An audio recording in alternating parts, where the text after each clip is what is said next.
I think it's very fitting that the first event in our brand new big tent should be for our short tribute to Tony Benn. We've got a few speakers, and the first of our speakers this morning to say a few words in tribute to Tony Benn. Please welcome Michael Eavis.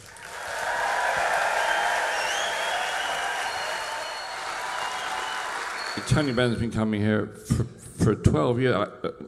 12 years ago, actually, when he began. So how can we replace him, I ask you? And really, we're going to miss him so much. And we've actually named the tower, you know, the tower by the meeting point. And so we're calling it the Benn Tower of Strength, which is... The very first left field, Tony was a no-brainer really to invite down. He's a great speaker. He's a very powerful figure. Everybody knows him. You'd be surprised how many people at Glastonbury know him. So it was just great to have him down, and he came every year and spoke every year. So thank you very much for asking me. I'm proud to be here. I think out of the younger generation comes hope. There is no final victory and no final defeat. History is made by what people do. It's a very dangerous and difficult world, and I know that it's going to be put right by the younger generation. And so when I come here and I look at all the young people at Glastonbury, I realise that my grandchildren and you are going to have to build the world afresh. I had the intense privilege and sometimes strange experience of coming down to Glastonbury with him every year in the past few years. There are not many people whose Glastonbury companion is their 88-year-old grandfather.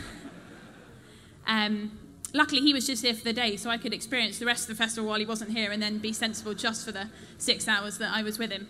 But I cannot tell you how much he loved speaking here and seeing all of you. Your support and encouragement to him kept him going. He looked forward to this day all year. And when I was talking to him in February this year, when sadly we knew that perhaps he wouldn't come here again, the one thing he wanted me to tell you all was thank you. The experiences and the love that he felt coming here was second to none, and it's a wonderful gift you gave him, and he never forgot it. And you know, as a family, as a Benn family, we will never forget it. It was the most intense and incredible privilege to have been here with him, and thank you. Tell you what interests me about those figures, they're all going backwards.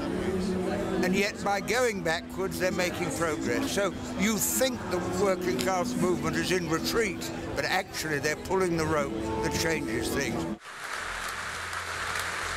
I'm sure some of you might have been here in this tent or its predecessors when he gave you 5 questions to put to people with power.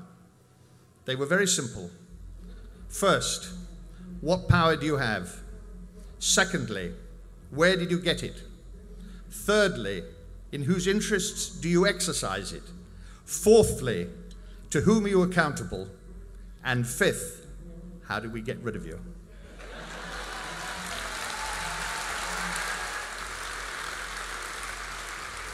And my final word to you is never stop asking those questions. Thank you very much.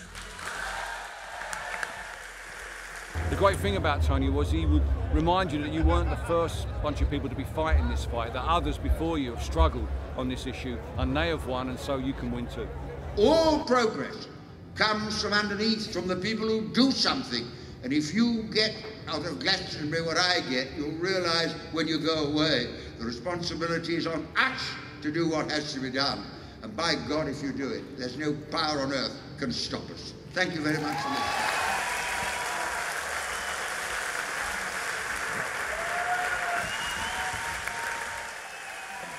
I will not cease from mental fight, nor shall my sword sleep in my hands, till we have built Jerusalem in England's green and pleasant land. For Tony Benn, he encouraged us.